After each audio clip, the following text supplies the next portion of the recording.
जब से एसआईआर शुरू हुआ है, बंगाल में घुसपैठिए भागना शुरू कर दिए हैं। आज भी एक खबर आई है कि एक कॉलोनी से लगभग 80% लोग चले गए हैं। पिछले सप्ताह एक खबर आई थी, एक दूसरी कॉलोनी थी, वहाँ से भी लगभग 80% ताले लगे पड़े हैं।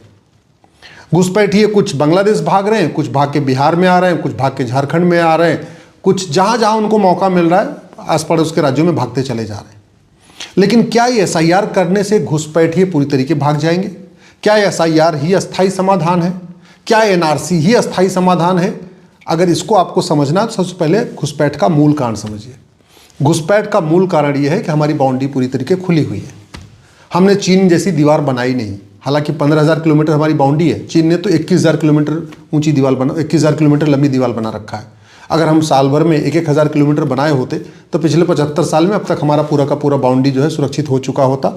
आराम से 25-30 फीट ऊंची दीवार बन गई होती, लेकिन वो प्रायोरिटी में थी नहीं, इसलिए हमने कभी भारत की दीवार बनाने के बारे में सोचा नहीं। आज भी भारत की दीवार बनाने पर चर्चा नहीं हो रही। तो मैं सबसे पहले तो आग्रह करूँगा माननीय प्रधानमंत्री से, बहुत विकास हो चुका है, बहुत हाईवे बन गए हैं, एयरपोर्ट बन गए, एक्सप्रेसवे बन गए हैं, बुलेट ट्रेन भी चल रही है। 1 साल के लिए 2 साल के लिए सारे विकास छोड़ दीजिए। अब जितने आर्किटेक्ट हैं, जितने इंजीनियर हैं, जितने लेबर हैं, जितने मिस्त्री हैं, सबको भारत के बॉर्डर पे लगाइए। जितनी हमारी कंपनियां हैं बड़ी, चाहे अदानी हो, चाहे अंबानी हो, चाहे लार्सन एंड टूब्रो हो, या जो भी इस तरीके का प्रोजेक्ट करती हैं, चाहे वो जीएमआर हो, जो भी इस तरीके का प्रोजेक्ट करती हैं हाईवे या एक्सप्रेसवे का या रेलवे बनाने का, सबको बॉर्डर पे लगाइए और कम से कम 25 से 30 फीट ऊंची भारत की दीवार बनाइए। साल भर लगेगा, 2 साल लगेगा, 3 साल लगेगा, लेकिन अब समय आ चुका है कि सबसे पहले भारत को सुरक्षित कर लिया जाए। दूसरा, घुसपैठ का मूल कारण है घटिया कानून और घुसपैठ का मूल कारण है भ्रष्टाचार। बॉर्डर पे खुला हुआ है, एक तो दीवार नहीं है और ऊपर से भ्रष्टाचार इतना है कि सजा होती नहीं है, तो आराम से 2-2 हज़ार रुपये वहाँ बॉर्डर का रेट है, वहाँ से घुसपैठिए 2,000 रुपये दे के अंदर आ जाते हैं। अंदर आते हैं, भ्रष्टाचार चूँकि जघन्य अपराध नहीं है, तो जो घुसपैठिए हैं वो आधार एक्ट का उपयोग करते हुए 2,000 रुपये में आधार बनवा लेते हैं। आधार एक्ट में खुद ही लिखा हुआ है कि विदेशियों को भी आधार बन सकता है। उसी का फ़ायदा ये बांग्लादेशी उठा रहे हैं, उसी का फ़ायदा रोहिंग्या उठा रहे हैं। तो घुसपैठ को रोकना सबसे पहले, ये जो विदेशियों को आधार इशू हो रहा है इसको बंद करिए और फर्जी आधार बनाने को जघन्य अपराध घोषित करिए। जैसे आधार बन जाता है, ये घुसपैठिए 2,000 रुपये दे के फिर राशन कार्ड बनवा लेते हैं, फिर 2-3 हज़ार रुपये दे के बर्थ सर्टिफिकेट, फिर 2,000 रुपये दे के डोमिसाइल सर्टिफिकेट, फिर 2-3 हज़ार रुपये दे के एज सर्टिफिकेट, फिर 3-4 हज़ार रुपये दे के ड्राइविंग लाइसेंस। और जब ये 12-13 हज़ार रुपये में उनके पास 4-5-6 डॉक्यूमेंट आ जाता है, फिर वो वोटर आई डी में नाम भी जुड़वा लेते हैं, जनधन खाता खुलवा लेते हैं, सारी सरकारी योजनाओं का फ़ायदा उठाते हैं। तो जो सबसे बड़ा घुसपैठ का मूल कारण है घूसखोरी, और घूसखोरी का मूल कारण है घटिया कानून। तो अगर देश को सुरक्षित करना है, घुसपैठियों को भगाना है, एसआईआर को सफल बनाना है, एनआरसी को सफल बनाना है, तो भ्रष्टाचार को जघन्य अपराध घोषित करिए। जो लोग पैसा लेकर के घुसपैठियों की किसी तरीके से मदद कर रहे हैं, चाहे घुसपैठियों का आधार बना रहे हैं या राशन कार्ड बना रहे हैं या ड्राइविंग लाइसेंस बना रहे हैं या बर्थ सर्टिफिकेट बना रहे हैं या वोटर आईडी बना रहे हैं, उनका narco polygraph brain mapping test करने, उनकी 100% प्रॉपर्टी जब्त करने, उनकी नागरिकता खत्म करने और साल भर के अंदर उनको फांसी देने के लिए कानून बनाइए। चीन में ऐसा कानून है, ऑस्ट्रेलिया में ऐसा कानून है, दुनिया के कई देशों में भ्रष्टाचार को जघन्य अपराध घोषित किया हुआ है। हमारे देश में भ्रष्टाचार अभी भी एक सामान्य अपराध है, 3 से 7 साल की सजा, वो भी 30-40 साल मुकदमा चलने के बाद, और बाद में तब तक आदमी बूढ़ा हो जाता है, उम्र लंबी हो जाती है, मानवाधिकार के नाम पे उसको छोड़ भी दिया जाता है। तो कानून बदलना पड़ेगा, तब जाके एसआईआर सफल होगा। दूसरी बात, भारतीय न्याय संहिता में घुसपैठ के ऊपर एक चैप्टर नहीं है। घुसपैठ हमारी राष्ट्र की सुरक्षा के लिए खतरा है, हमारी देश की एकता अखंडता के लिए खतरा है। घुसपैठ एक ऑर्गेनाइज क्राइम है, घुसपैठ से हमारी संप्रभुता को खतरा है, सब कुछ है। लेकिन न तो हमने घुसपैठ पे कोई बीएनएस में एक चैप्टर रखा, ऑफेंस रिलेटिंग टू इन्फिल्ट्रेशन, न हमने सेक्शन 111 में घुसपैठ को ऑर्गेनाइज क्राइम डिक्लेयर किया, ना हमने सेक्शन 113 में घुसपैठ को एक्ट ऑफ टेररिज्म डिक्लेयर किया, ना हमने सेक्शन 147 में घुसपैठ को वेजिंग वॉर डिक्लेयर किया, ना हमने सेक्शन 152 में घुसपैठ को भारत की संप्रभुता के लिए खतरा घोषित किया, ना हमने घुसपैठ को राष्ट्र की सुरक्षा के लिए खतरा घोषित किया। एनएसए हमारे पास है, फिर भी उसमें हमने डिक्लेयर नहीं किया। ना हमने घुसपैठ को अनलॉफुल एक्टिविटी डिक्लेयर किया, ना हमने घुसपैठियों की 100% घुसपैठियों के मददगारों की 100% प्रॉपर्टी जब्त करने का कोई प्रावधान किया, ना घुसपैठियों के मददगारों को 10-20 साल की सजा देने का प्रावधान किया। जब किया ही नहीं तो कानून का खौफ कैसे पैदा होगा?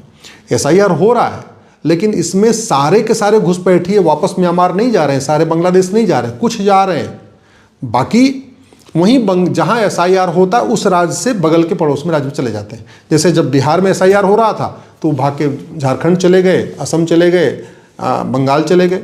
अब बंगाल में एसआईआर हो रहा है तो वो भाग के वापस बिहार आ जाएंगे, यूपी आ जाएंगे। जिन उनको पता है कि किन किन राज्यों में एसआईआर हो रहा है और किन किन राज्यों में एसआईआर नहीं हो रहा है, तो उनको पता है कि जिन राज्यों में एसआईआर नहीं हो रहा है वो ट्रेन से, बस से, जैसे भी करके वहाँ भाग चले जा रहे हैं, वहाँ रहेंगे। जब एसआईआर कंप्लीट हो जाएगा बंगाल में, वापस फिर बंगाल में आ जाएंगे।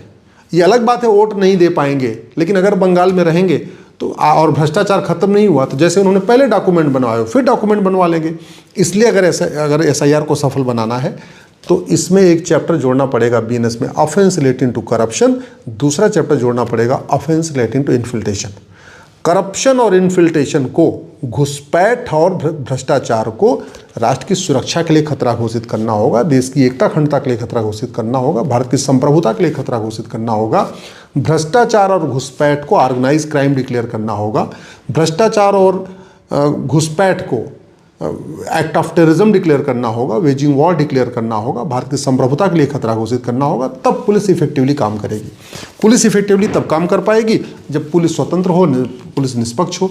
1861 का पुलिस एक्ट चल रहा है, इसके चक्कर में पुलिस सत्ता की गुलाम बनी हुई है।